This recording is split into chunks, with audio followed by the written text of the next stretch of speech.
تعلیم حاصل کرنے کے لیے ابھی مولائے کائنات کا ذکر کیا گیا، تو بتا دوں تعلیم حاصل کرنے کے لیے آپ کتنی بھی کوششیں کر لیں، اگر دل میں عشق مولائے کائنات نہیں تو آپ تعلیم صحیح معنوں میں حاصل نہیں کر سکتے۔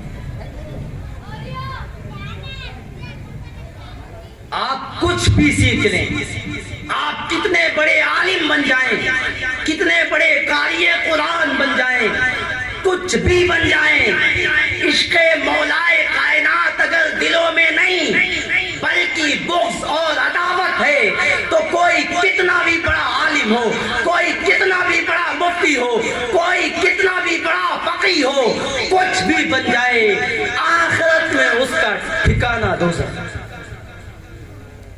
کچھ حاصل نہیں کر سکتا۔ تعلیم سے پہلے علی کا عشق ضروری ہے، تعلیم سے پہلے علی کی محبت ضروری ہے، کیونکہ علی ہی وہ ذات ہیں جس کے بارے میں میرے نبی نے فرمایا انا مدینۃ العلم و علی بابها، I am city of the knowledge and Ali my gate، میں علم کا شہر ہوں اور علی اس کا گھر ہے۔ وہ ذات ہے مولا کائنات۔ بس مولا کائنات کی محبت ایسے دلوں میں بسا لیں کہ کوئی اگر جسم سے کھال کو اتار دے یا ہمارے جسم کے ٹکڑے ٹکڑے کر دے، لیکن ہر ٹکڑے سے ہمارے جسم سے علی علی کی صدائیں بلند ہوتی نظر آئیں، لیکن ایسا نہ ہو کہیں کہ علی علی کرنے کے چکر میں کسی صحابی کی بے ادبی کرنی پڑتی۔ علی علی کیا جائے لیکن ہر صحابی کے قدموں کی دھول کو اپنی آنکھوں کا سرما بنا کر اس سے پہلے لگا، تب عشق مولا کائنات آپ کو فائدہ پہنچا سکتا ہے۔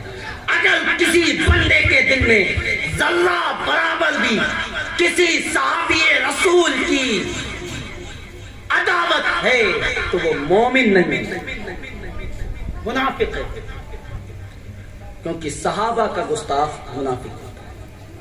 اور علی کی صحابہ کی محبت ہے، لیکن اہل بیت کے کسی فرد کے اس کے دل میں عداوت ہے تو نبی پاک صلی اللہ تعالیٰ علیہ وسلم فرماتے ہیں کہ وہ عائزی ہوگا یا حرامی ہوگا یا نہیں۔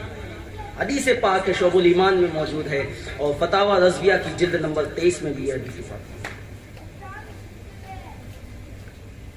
آپ اپنے آپ کو بھی چینج کریں، اپنی نسلوں کو بھی سنبھالنے کی کوشش کریں، حالات دیکھتے جائیں، اپنے علاقے کے حالات دیکھیں کس قدر ہم گر چکے ہیں۔ آج علاقے کے نہیں پوری دنیا کے حالات دیکھ لیں ہمارے ساتھ آج کیا ہو رہا ہے، وجہ کیا ہے؟ یہ سب ہمارے کرتوتوں کا جو ہم کر رہے ہیں اس کا صلہ ہم کو نہیں اور کچھ نہیں ہے۔ نمازوں سے ہم دور ہیں، تلاوت قرآن سے ہم دور ہیں، اور نماز پڑھے بھی کیا، لوگوں کو نماز پڑھنے کا طریقہ ہی نہیں آتا۔ قرآن پڑھیں کیا، قرآن پڑھنا ہی نہیں آتا۔ ہم تو اپنے حالات کو بس گراتے چلے جا رہے ہیں، ہم تو اپنے آپ کو آخرت اپنی برباد کرتے ہوئے نظر آ رہے ہیں۔ بخاری شریف کی روایت ہے کہ میں نبی پاک صلی اللہ علیہ وسلم فرماتے ہیں میں اور میری امت کا حال اس شخص کی طرح ہے جس شخص نے آگ روشن کی اور آگ روشن کر لی۔ جب اس نے آگ کو روشن کیا تو چھوٹے چھوٹے کیڑے مکوڑے جو لائٹ کے آس پاس آگ کے آس پاس اڑتے ہیں وہ آتے ہیں، اس میں گرنا چاہتے ہیں۔ وہ آگ روشن کرنے والا حدیث پاک کا مفہوم ہے، بہت دل کے کانوں سے سننے کی کوشش کریں۔ آگ روشن کرنے والے نے آگ روشن کی تو پتنگے آتے ہیں، اس آگ میں گرنے کی کوشش کرتے ہیں۔ وہ آگ روشن کرنے والا اپنی پوری طاقت کے ساتھ ان پتنگوں کو، ان کیڑوں مکوڑوں کو اس آگ میں گرنے سے بچانا چاہتا ہے، لیکن پھر بھی وہ اسی آگ میں گرتے نظر آتے ہیں۔ میرے نبی پاک صلی اللہ علیہ وسلم فرماتے ہیں میرا اور میری امت کا حال ایسا ہی ہے کہ میں ان کی کمروں کو پکڑ کر جہنم کی آگ سے کھینچ رہا ہوں لیکن وہ جہنم کی طرف گرتے ہوئے حالات یہ ہو چکے ہیں۔ پیارے اس دنیا میں کتنے دن جی لوگے، کتنا اپنے آپ کو سکون پہنچا لو گے یہ دنیاوی فضولیات میں اپنے آپ کو مصروف کر کے، اور کتنے دن یہ دولت، یہ عزت، یہ حسن کتنے دن کا ہے، سب ایک دن ختم ہو جائے گا، سب ایک دن مٹنے والا ہے۔ کل نفس ذائقۃ الموت، ہر جاندار کو موت کا مزہ چکھنا ہے۔ بس اپنی بات کو اختتام کے قریب لے جا رہا ہوں، پھر کبھی وقت ملا انشاءاللہ کھل کے گفتگو کی جائے گی۔ تو ہر شخص کو موت کا مزہ چکھنا ہے، ہر شخص کو ایک دن قبر میں اتار دیا جائے گا، لیکن ذرا ہم یہ سوچیں، ہم خود ہی ابھی جنازے اٹھاتے رہتے ہیں۔ آپ کے محلے میں ابھی کتنے انتقال ہو چکے لوگوں کے، آپ لوگوں نے خود کتنے جنازوں کو کاندھا دیا ہے، کتنے جنازوں کو اٹھایا ہے۔ شاید میں سمجھتا ہوں کہ لوگ جو حاضر نہیں ہو پائے، دریاں خالی ہیں، اس کی وجہ یہی ہے کہ 2 سے 3 غالباً اس محلے میں ابھی 2 سے 3 دن میں انتقال ہو چکے ہیں۔ اسی وجہ سے یہاں لوگ نظر نہیں آ رہے، لیکن ہم اس سے سبق کیا لے رہے ہیں؟ ہم نے سیکھا کیا؟ بس گئے قبرستان میں اتار کے چلے آئے، پھر ویسے، پھر وہی حال ہے، وہی گھوڑا وہی ہمارے حال ہے۔ جنازہ آگے آگے جا کر کہہ رہا ہے جہاں والوں میرے پیچھے چلے آؤ، تمہارا رہنما ہوں، لیکن ہم جاتے ہیں اتار کر چلے آتے ہیں قبر میں، اور ہم کچھ سیکھ کے نہیں آتے۔ اگر کسی کی میت ہو جائے اس کو قبر میں اتارنے جاتے ہیں تو ہمیں یہ بھی تو سیکھنا چاہیے کہ ایک دن ہم کو بھی اسی قبر میں اتار دیا جائے گا۔ ہم اس کی کیا تیاری کر رہے ہیں؟ ہم نے اس کے لیے آخرت کے لیے اپنا کیا کیا؟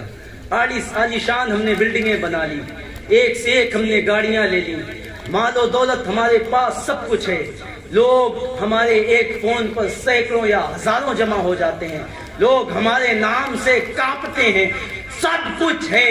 کتنے دن کا ہے بتائیں نا، کتنے دن کا ہے؟ ایک دن تجھے قبر میں اتار آئیں گے تیرے دوست، پھر آنے کے بعد کتنے دن تک تجھے یاد رکھیں گے؟ سب کو بلا دیا جائے گا۔ دیکھا نہیں آنے والا قارون بھی آیا تھا، فرعون بھی آیا تھا جس نے خود کو خدا کہلایا تھا، نمرود بھی آیا تھا، ابو جہل بھی آیا۔ آپ کے پاس ہے ہی کیا؟ فرعون کے خزانے کو دیکھیں، قارون کے خزانے کو دیکھیں، جس کو خود کو اور اس کے پورے خزانے کو زمین نے نگل لیا ہے۔ ہم دیکھیں نا تاریخ اٹھا کر، لیکن وقت ہی کہاں ہے؟ ہم آئے دنیا، آئے دولت میں لگ چکے ہیں، ہم نے اپنی آخرت کو بلا دیا ہے، ہم سب کچھ بھول گئے، ہم نے یہ بھول گئے کہ ہمیں بھی ایک دن قبر میں اتار دیا جائے گا، ہمیں بھی ایک دن رب کے حضور پیش کیا جائے گا، ہم سے بھی قبر میں سوال کیے جائیں گے، ہمارے ساتھ کوئی کام آنے والا نہیں، لیکن پھر بھی ہم گناہوں میں ملوث ہیں، کوئی جوئے میں ملوث ہے، کوئی شراب میں ملوث ہے، کوئی کسی گناہ میں، کوئی کسی گناہ میں، اور یہاں پر معاف کیجئے گا حالات اتنے خراب ہیں کہ جوئے سٹے میں لوگ اس طرح سے ملوث ہیں، یہ سوچ رہے ہیں کہ ہم بس زندہ رہنے والے ہیں۔ پیارے نبی پاک صلی اللہ علیہ وسلم ارشاد فرماتے ہیں حدیث پاک کا مفہوم ہے، جس نے جوا کھیلا، کھیلنے کے بعد مسجد میں گیا، جانے کے بعد وضو کیا، پھر نماز پڑھی، اس نے سور کے خون سے وضو کیا، اس کی نہ کوئی نماز نہ کوئی بات۔ سوچنا صحیح، اگر ایسی حالت میں تجھے موت آ گئی، ایسی حالت میں تیری روح نکال لی گئی، کیا جواب دے گا اپنے رب کو؟ پتا ہے کیا تجھے کب موت آئے گی؟ کئی لوگ ایسے دیکھے ہیں، دیکھتے رہتے ہو گے آپ لوگ سوشل میڈیا پہ، یوٹیوب پہ، ڈانس کر رہے ہیں، ڈانس کرتے کرتے موت آ گئی۔ کئی لوگ ایسے ہیں گناہ بھرے سین دیکھ رہے تھے، اسی حالت میں موت آ گئی۔ پیارے اپنی آخرت کو سنواریں۔ سیاستہ کی حدیث پاک ہے، دیکھو لوگ گناہوں میں زیادہ ملوث ہیں اور شریعت کی پابندی کرنے والے چند ہی لوگ ملتے ہیں، اور حدیث پاک بھی سنے تھے ہوگا کیا آخرت میں. حدیث پاک ہے, نبی پاک صلی اللہ علیہ وسلم ارشاد فرماتے ہیں, اللہ تعالیٰ قیامت میں حضرت آدم سے فرمائے گا, اے آدم جنت والوں کو جنت میں بھیج دو, جہنم والوں کو جہنم میں بھیج دو. غالباً ترمذی شریف میں یہ روایت موجود ہے, جنت والوں کو جنت میں بھیج دو, آدم جہنم والوں کو جہنم میں بھیج دو. حضرت آدم علیہ السلام سوال کریں گے, یا رب کتنوں کو جنت میں بھیجوں, کتنوں کو جہنم میں بھیجوں. اللہ تعالیٰ ارشاد فرمائے گا, اے آدم 1000 میں سے 999 کو جہنم میں بھیج دو, ایک کو جنت میں. حدیث پاک موجود ہے. ہم نے کیا کی تیاری پیارے؟ اگر آپ کو بس بات بالکل مختصر انداز میں سمیٹ دوں, وقت بہت زیادہ ہو چکا ہے اور آپ لوگوں کے چہرے بھی نظر آ رہے ہیں کہ اب نیند کی ضرورت ہے. سمیٹ دوں اپنی بات کو پیارے. سوچیں اگر آپ کو ایسی گرمی میں بالکل گھر کے کسی ایک اندر بنے ہوئے کمرے میں لائٹ بند کر کے اس میں اکیلے بند کر دیا جائے, کیسی حالت ہے, کیسی حالت ہے. انسان گھٹ کے مر جائے گا. سوچ بھی نہیں سکتے کہ اس وقت کنڈیشن کیا ہوگی کہ بڑا گھر ہے, اس میں کئی کمرے ہیں, ساروں میں لائٹ پنکھے سب آف ہیں, اور اسی میں جو بیچوں بیچ میں ایک اندھیرا کمرہ ہے بالکل, اس میں بند کر کے باہر سے تالا ڈال دیا گیا. اس میں اگر ہم کو بند کرنے کی بات آ جائے تو ہماری چیخیں نکل جائیں گی.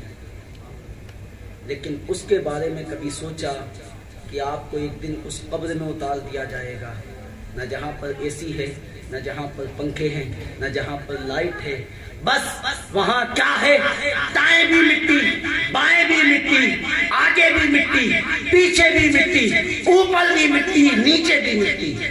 اس میں جب آپ کو دفن کر دیا جائے گا, اور صرف اتنا ہی نہیں, گناہ گاروں کے بارے میں روایتوں میں موجود ہے کہ ان کو قبر ایسے دبائے گی, ایسے دبائے گی کہ پسلیاں, نبی پاک صلی اللہ علیہ وسلم نے سمجھانے کے لیے بتایا کہ پسلیاں آپس میں ایسے مل جائیں گی ٹوٹ کر.